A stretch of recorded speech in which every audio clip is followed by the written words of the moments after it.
हम अपने माता पिता से कभी अपशब्द नहीं कहेंगे, हम अपने माता पिता को कभी आड़ा टेढ़ा नहीं कहेंगे।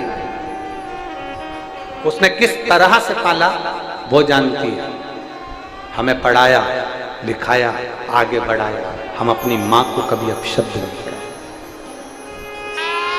कभी।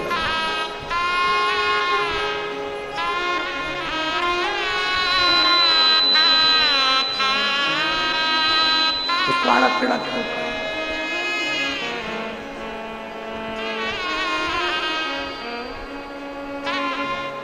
तो कहते हैं मां बच्चों की जान होती है, मां बच्चों की जान होती है। वो होते हैं किस्मत वाले जिनकी माँ होती है। कितनी बोली है तो कितनी प्यारी है, प्यारी प्यारी है। ओ माँ,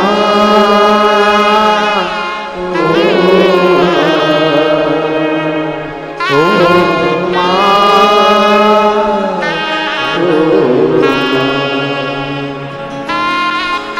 तो कितनी तो कितनी प्यारी है, भोली भाली है। ओ माँ,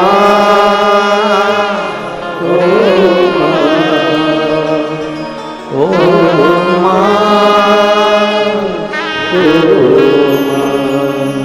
एक अपने भीतर चाहे प्रकृति माँ हो, चाहे पृथ्वी माँ हो, चाहे गौ माता, चाहे अपने घर की माँ, उसका आदर करना प्रारंभ कर।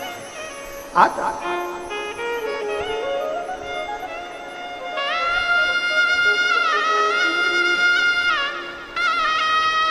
अच्छा, एक बात आपसे पूछे, जरा उत्तर दीजिएगा। कुरुत की मेरी माताएं और मेरे भाई, मेरी जीजियां और मेरे जीजा जी, और आजकल की भाषा में कहते जीजू, जिनके कान में नी घुसे जू। एक बात नहीं घुसे, ये फालतू के जो शब्द है ना आजकल के जमाने में, जीजू जीजू जीजू, तो समझ लेना जीजू उसी को किया जाता है जिसके कान में जू नहीं घुसे, बात नहीं घुसे, समझ लो वो जीजू। नहीं तो वो बेचारा जीजा ही अच्छा, दामाद ही अच्छा, बहना ही अच्छा। अब जो समझे तो समझाए ना।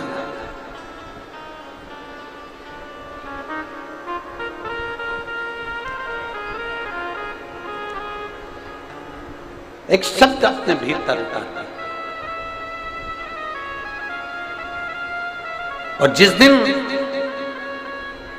आप लोगों से एक बात पूछें तो उत्तर दीजिएगा कि पृथ्वी में एक बीज डाला जाता है, चाहे तुमने धान डाली, चाहे तुमने आलू डाला, चाहे तुमने आम का बीज डाला, चाहे बेर का बीज डाला, चाहे इमली का बीज डाला, चाहे सोयाबीन का डाला, गेहूं का डाला, तुम्हारी मर्जी पड़े। जो बीज तुमने पृथ्वी में डाला, डालने के बाद जब पृथ्वी में से बीज अंकुरित होता है तो आवाज करता है क्या?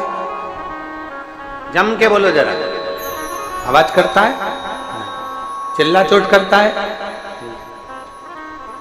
क्यों? बीज अंकुरित हुआ, पेड़ बना, वृक्ष बना, उसने आवाज नहीं की, आवाज नहीं कर, वृक्ष बना।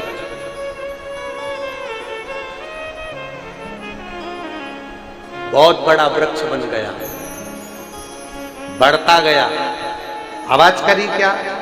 बोलते जाओ जरा जम के। और बड़ा हुआ, आवाज करी क्या? और बड़ा हुआ, आवाज करी क्या? नहीं, आवाज नहीं करी। पर वही वृक्ष बहुत बड़ा बन गया, और वृक्ष बड़ा बनने के बाद में फिर जब टूटता है तो टूटने पर आवाज करता है कि नहीं करता है? बोलो, जम के बोलो, करता है ना। बीज से जब बड़ा होता है, धीरे धीरे बड़ा होता है, तो वो वृक्ष आवाज नहीं करता, पर वही वृक्ष जब गिरता है, टूटता है, विनाश होता है, तो आवाज करता है। शिव महापुराण की कथा कहती है,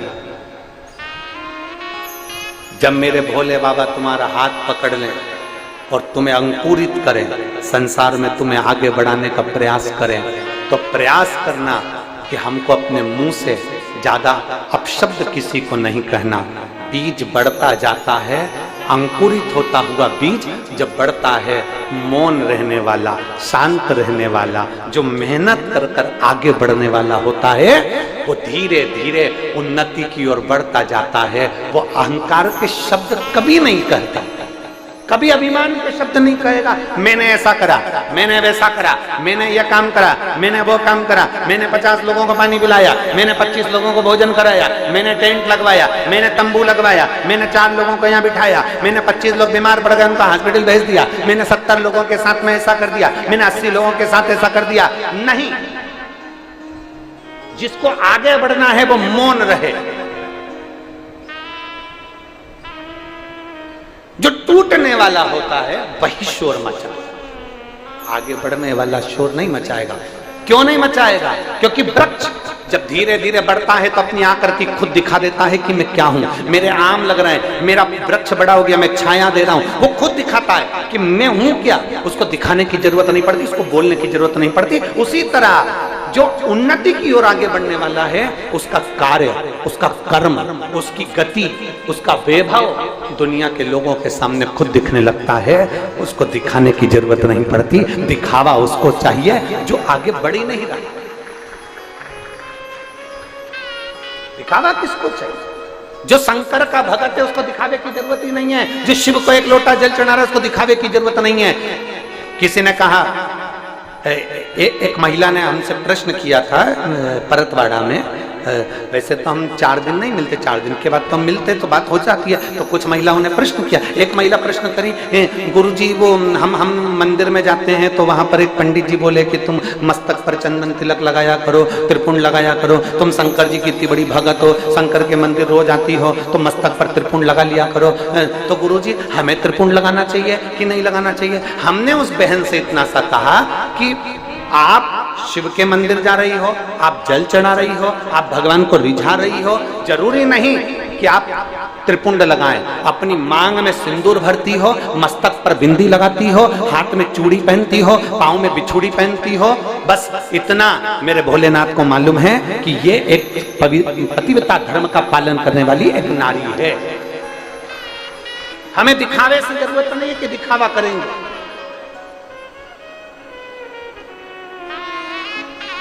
स्त्री मस्तक पर बिंदी रख, हमने पहले भी कथा में कहा, 2 चीजें हमारे राष्ट्र को मजबूत करती है। एक नारी के मस्तक पर बिंदी और एक जिह्वा से निकली हुई हिंदी, ये हमारी भारत की सभ्यता को मजबूत कर देती है,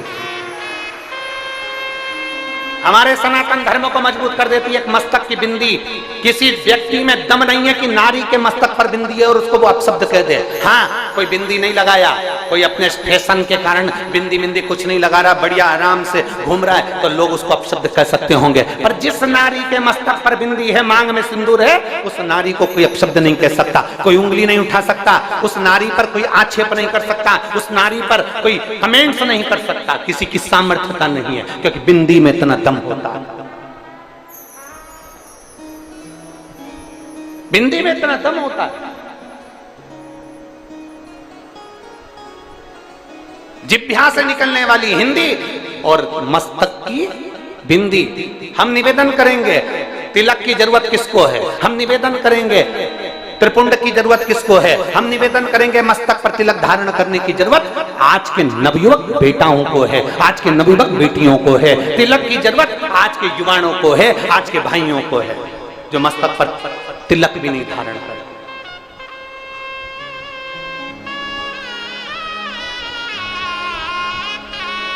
हम कहेंगे और कई लोगों को बहुत काली मिर्ची लगेगी, क्योंकि हम कुछ भी बोलते हैं ना तो काली मिर्ची ज्यादा लगती है लोगों को। सत्यता की बात कहें ना, ब्राह्मण कुल में जन्म लेने के बाद, ब्राह्मण होने के बाद, यज्ञोपवीत होने के बाद भी लोग यज्ञोपवीत को लपेट के खूंटी पे टांग देते हैं और कंधे पर धारण नहीं करते।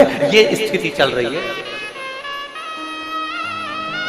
और व्हाट्सएप पे ज्ञान देने बैठते हैं, महाराज जी ने ये बोला, महाराज जी ने वो बोला, और मालूम पड़े यज्ञोपवीत कंधे पर होना चाहिए तो यज्ञोपवीत को उठाकर खूंटी पर टांग देते हैं। इसमें के भी लोग हैं संसार।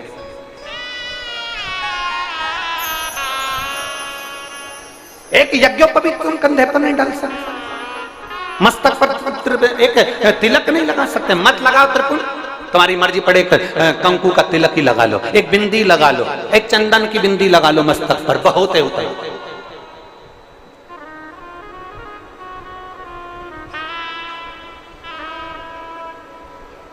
थोड़ा सा अपने संस्कारों की ओर ढलना। और हम फिर निवेदन करेंगे, मेरे बेटा बेटियों से निवेदन है, अगर तुम शंकर के मंदिर भी नहीं जा सकते, शिव की चौखट पर भी नहीं जा सकते, शंकर के द्वार नहीं जा सकते, तीर्थ करने नहीं जा सकते, तो निवेदन है तुम्हारे दरवाजे पर अगर गौ माता आए ना तो उसको एक रोटी जरूर देना, तो वो भी सारे तीर्थ के बराबर है और सारे 12 ज्योतिर्लिंग के बराबर। तुम्हारे दरवाजे पर एक गौ माता आए तो उसको रोटी देना, वो गौ माता भी एक तीर्थ के बराबर है। उसका आदर करना सीख लो, उसका सत्कार करना सीख लो।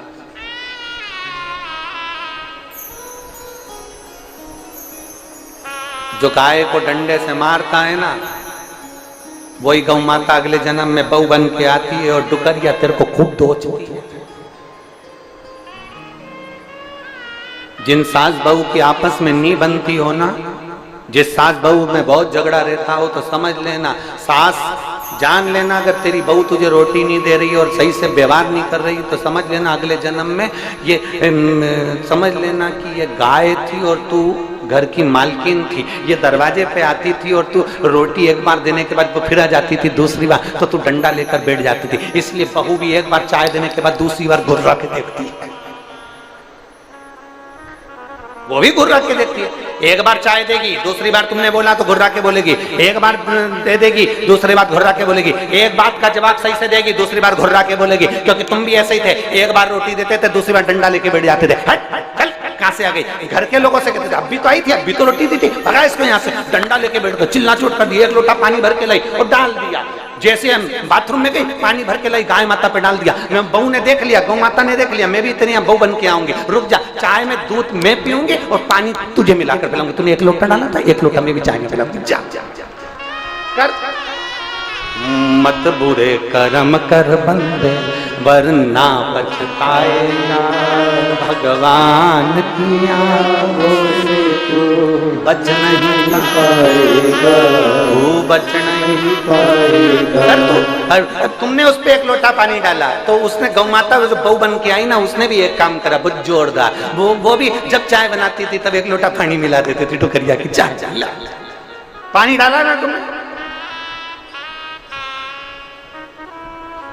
अच्छा कर्म करिए, अच्छा मिलेगा, श्रेष्ठ कर्म करिए, श्रेष्ठ मिलेगा। कौन ने कहा कि घर में जो रोटी बने वो आखिरी में गाय को दो? जब हमारे घर में पहली रोटी गौ माता की बनती है तो सबसे पहले गौ माता के मुख में जाना चाहिए।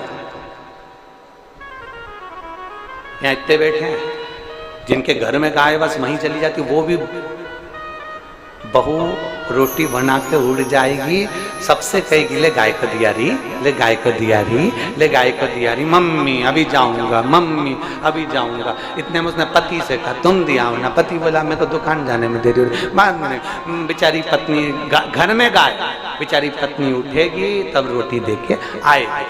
अब और जिसके यहाँ गाय नहीं उसके यहाँ तो सुबह से रखी रखी रखी रखी रखी रखी शाम के 4 बज जाएगी, 3 बजे जब गाय घूमती फिरती तेरे दरवाजे पर आएगी, क्योंकि गाय माता घड़ी नहीं पहनती पर समय की पक्की होती। 3 बजे अगर बिमला बाई के यहाँ जाना है तो बिमला बाई के यहाँ 3 बजे पहुंच ही जाती है निश्चित समय पे।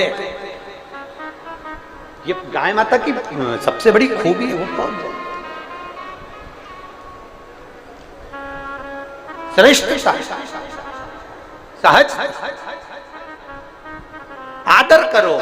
4 माता का आदर करने में पीछे मत हटो। पहले नंबर पर जम के बोलो, सब लोग जम के बोलो प्रकृति, दूसरी जम के बोलो। पृथ्वी, तीसरी गौ माता, और चौथे नंबर पर अपने घर की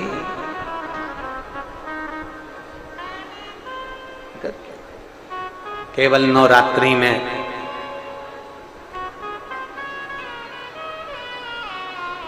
केवल नवरात्रि में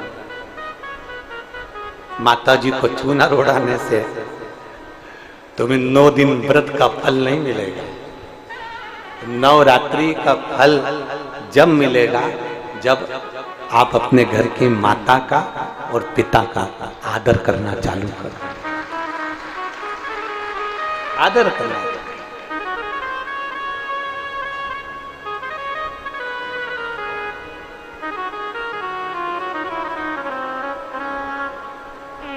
वो कहते हैं ना, सब कुछ मिल जाता है दुनिया में, माई ना मिले।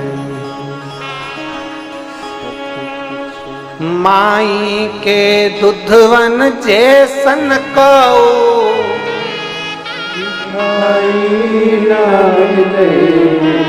माई के दुधवन जैसन कौ, मिठाई ना मिलई।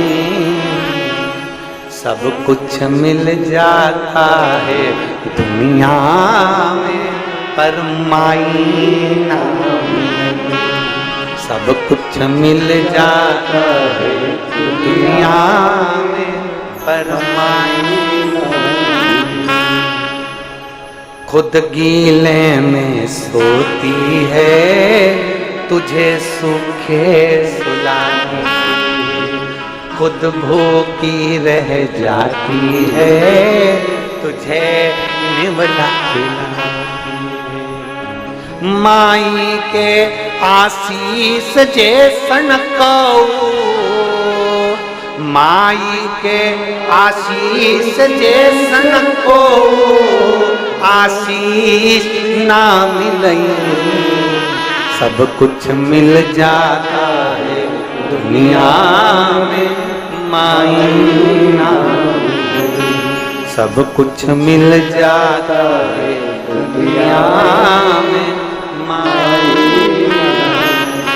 माता के आशीर्वाद जैसा दुनिया में कोई आशीर्वाद नहीं है, और माता के दूध के बराबर दुनिया में कोई मिठाई नहीं है, उसके बराबर कोई सुख नहीं है, उसके बराबर कोई आनंद। फिर कहें, दुनिया के लोग इस पे भी हमारे ऊपर उंगली उठाएंगे, हमें मालूम है। फिर कहें, समझ लेना अच्छे से, फिर समझिए। जिंदगी में कितना बड़ा भी डिप्रेशन हो, कितनी बड़ी भी चिंता हो, कितना बड़ा भी टेंशन हो, कितना बड़ा भी टेंशन, कितने भी डिप्रेशन में हो, कितनी बड़ी भी तकलीफ चल रही हो, इन 4 माताओं की गोद में जाकर बैठ जाओ। पहले नंबर पर प्रकृति, किसी पेड़ की छांव में बैठ जाओ या किसी पौधे को लगाना प्रारंभ कर दो, तुम्हारा डिप्रेशन समाप्त हो जाएगा, तुम्हारा टेंशन खत्म हो जाएगा। दूसरे नंबर पर पृथ्वी, किसी स्थान पर एकांत में पृथ्वी माता की गोद में जाकर थोड़ी देर लेट जाओ, तुम्हारा डिप्रेशन समाप्त हो जाएगा, तुम्हारी चिंता समाप्त हो जाएगी। तीसरे नंबर पर गौ माता, कितना भी डिप्रेशन हो, कितनी भी टेंशन हो, कितनी भी चिंता हो, किसी के गौ माता की सेवा में लग जाओ, गौशाला में चल जाओ, गौ माता को नहलाओ, उसकी सेवा करो, उसकी पगाड़ी उठाओ, उसका भोजन कराओ, उसके गोबर को उठाओ, गौ माता के उस गोबर को साफ कर दो, गौशाला को साफ कर दो, डिप्रेशन समाप्त हो जाएगा। और चौथे नंबर पर, कितने भी डिप्रेशन हो, कितनी भी चिंता हो, कितना भी कर्जा हो, अपने घर की माँ की पास बैठकर, माँ की गोद में बैठकर, माँ के पास बैठकर अपनी माँ को अपने दुखड़े को सुना दो, माँ उस दुखड़े को समाप्त कर देगी, चाहे कुछ भी हो। तुम्हारी माता के पास कुछ भी नहीं है, चांदी का एक छल्ला भी नहीं है, एक सोने की अंगूठी भी नहीं है, फिर भी अपना दुख, अपनी तकलीफ, अपना कष्ट अपनी माँ को सुना दो। अपनी मां से कहो ना। कई बेटियां, कई बेटे, नवयुवक लड़के लड़कियां टेंशन में आते हैं, सुसाइड कर लेते हैं, मर गए। हम उनसे निवेदन करेंगे, मरने का प्लान बाद में करना, पर एक बार अपनी माँ से जरूर जाकर कहना, माँ मुझे 15 दिन से ये टेंशन चल रहा है, माँ बहुत चिंता में हूँ माँ, मम्मी मुझे ये परेशानी चल रही है, माँ किसी ने मुझे धोखा दिया, माँ किसी ने मुझे अपशब्द कहा, माँ किसी ने ऐसा कर दिया। अपनी माँ को जरूर बताओ, क्योंकि माँ केवल माँ नहीं है, उसके संबोधन में 33 कोटि देवी देवताओं का पुण्य समाया हुआ है। एक बड़ी सुंदर कथा आती है। एक टीचर ने अपने बच्चों से कहा, आपने स्मरण किया होगा, टीचर अपने बच्चों से कहता है कि कल सारे बच्चे स्वर्ग की मिट्टी लेकर आना। सारे बच्चे आए, एक एक बच्चे को खड़ा करा टीचर ने, तुम स्वर्ग की मिट्टी लायो? नहीं। तुम स्वर्ग की मिट्टी लायो? नहीं। तुम स्वर्ग की मिट्टी लायो? नहीं। एक छोटा सा बच्चा खड़ा हो गया, खड़े होकर बोला, टीचर ये लो मैं स्वर्ग की मिट्टी लाया हूँ। टीचर ने पूछा, ये कहाँ की मिट्टी? तू क्या स्वर्ग गया था मिट्टी लेने के लिए? तू बैकुंठ गया था मिट्टी लेने के लिए? बच्चा कहता है, नहीं, ये मेरी माँ के चरण की मिट्टी है और माँ के चरण में स्वर्ग होता है। ये मेरी माँ के चरण की मिट्टी है, उसमें स्वर्ग होता है, इसलिए मैं इस मिट्टी को लेकर आया हूँ, इस भूमि की इस परम मिट्टी को लेकर आया हूँ। स्वामी विवेकानंद जब विदेश जाते थे तब भारत माँ की मिट्टी को अपने हाथ में लेकर जाते थे। मेरे राम जी अवध से 14 वर्ष के लिए वनवास गए तो अवध की मिट्टी को साथ लेकर गए। मेरे कृष्ण कन्हैया जब ब्रज की रज को छोड़ द्वारका जाते हैं तो ब्रज की मिट्टी को अपने साथ लेकर जाते हैं। ये भारत माता की मिट्टी है, यह कोई साधारण नहीं है। यहाँ स्वामी विवेकानंद, रामकृष्ण परमहंस, चैतन्य महाप्रभु, जगत गुरु शंकराचार्य, एकनाथ जैसे संत, नामदेव, तुकाराम जैसे संत इस भूमि पर जन्म लेते हैं। ये वो साधारण भूमि नहीं जिस भूमि पर 12 ज्योतिर्लिंग और 4 धाम विराजमान है। ये वो भारत की भूमि है। ये भूमि चंदन से कम नहीं है, जिसको हम माता कहते हैं, मातृभूमि कहते हैं। उसको समझिए,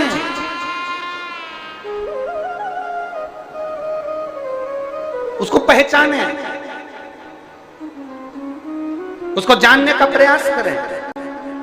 अब लोग कहते हैं, गुरुजी आप अपनी कथा में ये प्रकृति की बात लेकर आते हो, आप आपकी कथा में गौ माता की बात लेकर आते हो, आप अपनी कथा में पृथ्वी की बात लेकर आते हो, माताओं की बात लेकर आते हो, क्योंकि मेरी पूरी शिव महापुराण में प्रकृति की चर्चा है, मेरी पूरी शिव महापुराण में बेलपत्र के वृक्ष की चर्चा है, मेरी पूरी शिव महापुराण में नंदी और गौ माता की चर्चा है। भगवान शंकर एक अवतार गौ माता के उदर से भी लेते हैं, नंदीश्वर बनकर पैदा होते हैं। गौ माता के शरीर से भी भगवान उत्पन्न होते हैं। आप कहते हो आप माता का आदर कर, ये कहां लिखा है? हम कहते भगवान गणेश जी महाराज को देख लीजिए, अपने माता पिता की परिक्रमा करिए, प्रथम गिनती में आ गए। जितने भी चरित्र सुनाए जाएंगे शिव महापुराण में, एक एक चरित्र हमारे इस शिव पुराण का है, उसमें अध्ययन करो। आप अंदर उतरो तो सही। हमने अभी कहा समुद्र के किनारे पर घूमने से कुछ नहीं मिलेगा, समुद्र की लहरों में नहाने से कुछ नहीं मिलेगा, समुद्र की गहराई में जाना पड़ेगा तो मोती निकलेगा। उसी तरह शिव महापुराण के अंदर प्रवेश करोगे तो बहुत मोती छुपे हुए, उसको निकालना है, उसको निकालना है।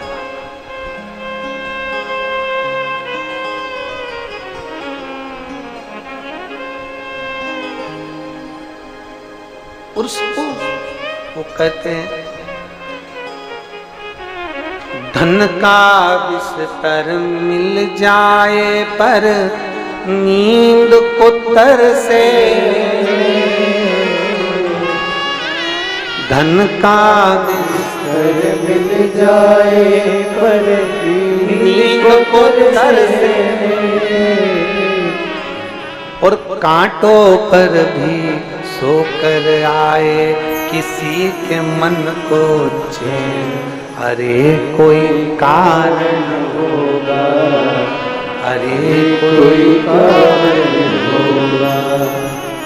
एक झोली में फूल भरे हैं, एक झोली में कांटे, तेरे बस में कुछ भी नहीं, वो बांटने वाला बांटे।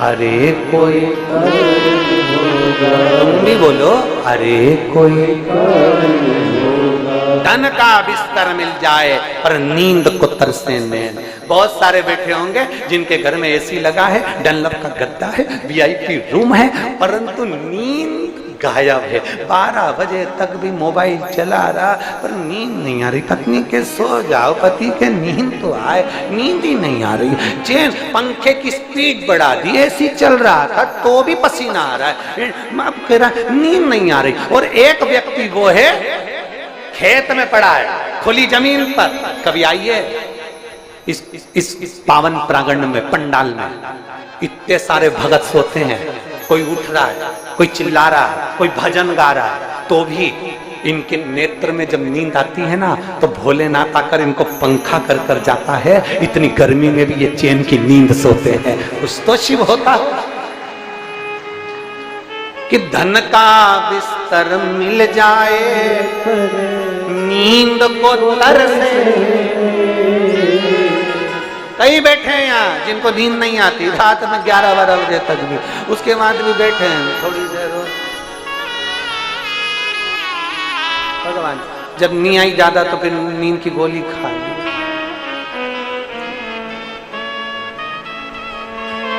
कोई कोई कांटों पर भी सो रहा है तो उसको नींद आ रही है, अड़भंगा होकर सो रहा है, बड़े आनंद के साथ सो रहा है, पलंग पर पड़ा है, ठेले पर पड़ा है, दुकानों में पड़ा हुआ है, जमीन पर पड़ा है, कुछ नहीं बिछाने के लिए, दरी पड़ी और सो रहा है। यहाँ इतनी माताएं, रात्रि को भाई लोग रहते हैं, माताएं रहती है, बच्चे रहते हैं। मैं पूछूं इनसे, आप में से कितने लोग डनलप के गद्दे पर सो रहे हैं? यहाँ पर कोई गद्दा है आपके पास में? अरे बोलो तो जम के। कोई बिछाने के लिए गादी लाए हो? नहीं। काय पे सोते हो? नीचे जमीन है, दरी बिछी है, सो रहे हैं अड़भंग होकर आनंद के साथ। क्या किसको रोइए, क्या दर्ताने किसको?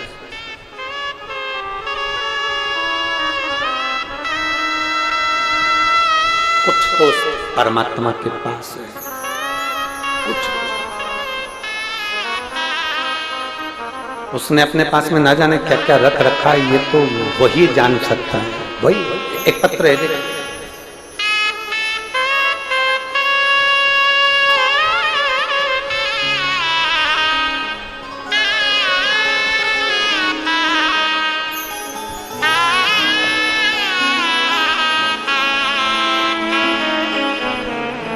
पूर्णिमा साहू, पति लोमस साहू, ग्राम बानगर, तहसील कुरुद से हूं। कहीं बैठे हो तो हाथ हिला सकते, अगर कहीं बैठे हो तो हाथ हिलाएंगे। आप ही हैं? आ जाओ, एक बेलपत्र ले लेना, आ जाओ। मैं पूर्णिमा साहू, पति लोमस साहू, ग्राम बानगर, तहसील कुरुद से हूं। गुरुदेव, मैं एक लोटे जल का क्या वर्णन करूं। हमारा बेटा रियांश, बच्चा आया है क्या साथ में? उसको भी लिया। हमारा बेटा रियांश, उम्र 1 वर्ष 6 माह है, जो जन्म से उसके दिल में छेद है। जन्म से उसके दिल में छेद है, चर्म रोग है, उसके पूरे शरीर में फोड़े फुंसी हो जाता है। चेकअप के लिए एम्स और सत्य साई जैसे बड़े बड़े हॉस्पिटल में ले गए तो डॉक्टरों ने कहा कि इसके फोड़े फुंसी का, चर्म का कोई इलाज नहीं। उसके दिल में छेद के कारण ऑपरेशन के लिए कह दिया गया। गुरुदेव, पत्र आप लोग एलईडी पर पढ़ रहे होंगे या आस्था चैनल पर पढ़ रहे होंगे। छेद के कारण ऑपरेशन के लिए कह दिया। गुरुदेव, उसी बीच कोई कोई बताए कि शिव भगवान में जल चढ़ाने और उनके आचमन से सारे दुख तकलीफ दूर हो जाते हैं। हमने किसी के मुख से सुना, तब से मैं भी मंदिर जाकर जल चढ़ाना प्रारंभ किया। तब से मेरे बेटे को तबीयत में आराम मिलना चालू हुआ। जल उसके शरीर पर लगाती, होठों पर लगाती, और बाबा की कृपा से आज मेरा बेटा 100% में से 80% मेरा बेटा ठीक हो गया। डॉक्टर के हिसाब से उसका हृदय का ऑपरेशन की भी जरूरत नहीं है। ये शिव तत्व, ये शंभू जो है वो खड़ी है, उसकी अविरल भक्ति को प्राप्त है। ये उसको मालूम है कि उसको क्या करना है और क्या नहीं करना है, ये उसको मालूम है क्या देना है और क्या नहीं देना है। ये उसके ऊपर निर्भर है।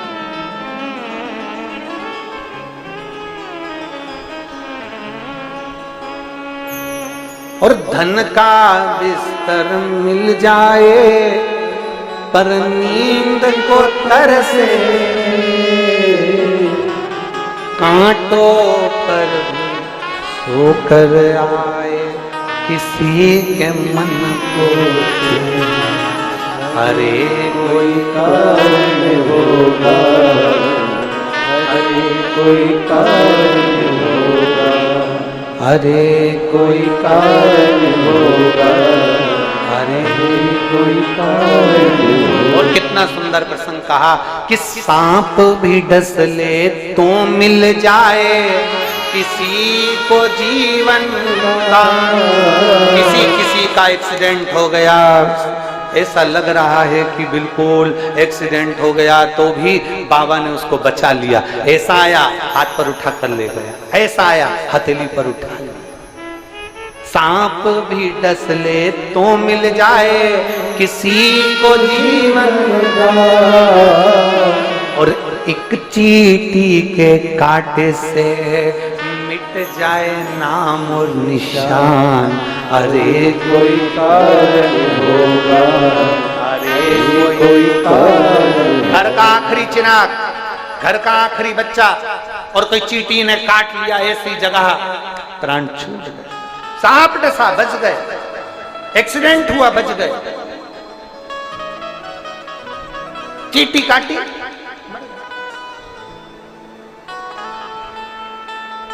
चींटी काटी,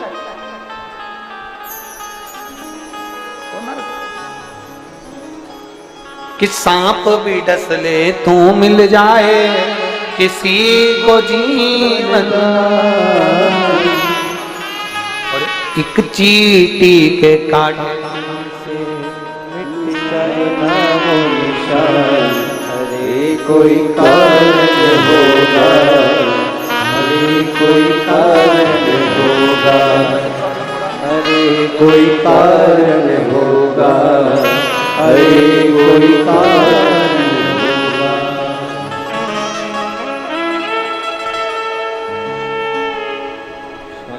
वो शरण करी माधो हरि रे हरि, दुख काटो दया करी दर्शन।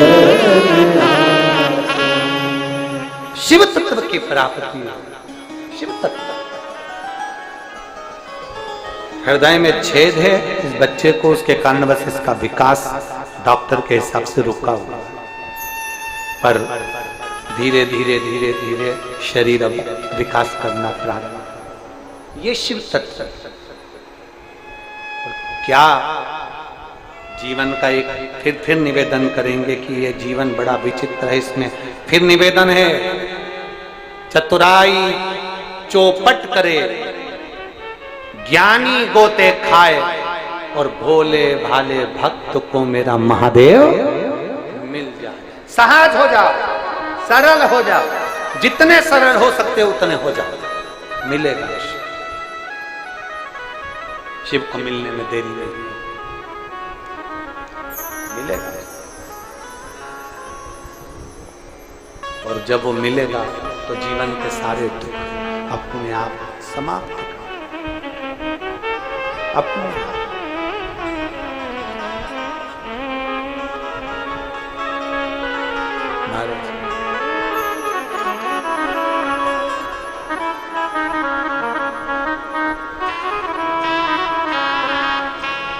भगवान शिव की अविरल भक्ति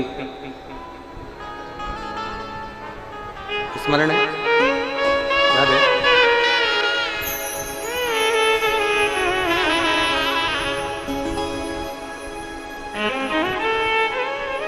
भगवान शिव की अविरल भक्ति प्राप्त हो। शिव तत्व कह रहा है, अपनी किस्मत का ताला